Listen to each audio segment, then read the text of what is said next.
If you don't like stressing over money but still want to save big, then keep watching. Hey friends!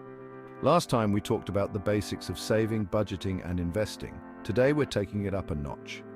First up, set SMART goals. That's specific, measurable, achievable, relevant, and time-bound. Instead of saying I want to save money, try I want to save $500 in 3 months. Next, use the 50-30-20 rule. Allocate 50% of your income to needs, 30% to wants, and 20% to savings and debt repayment. It's a simple way to keep your spending in check. Now, let's talk investing.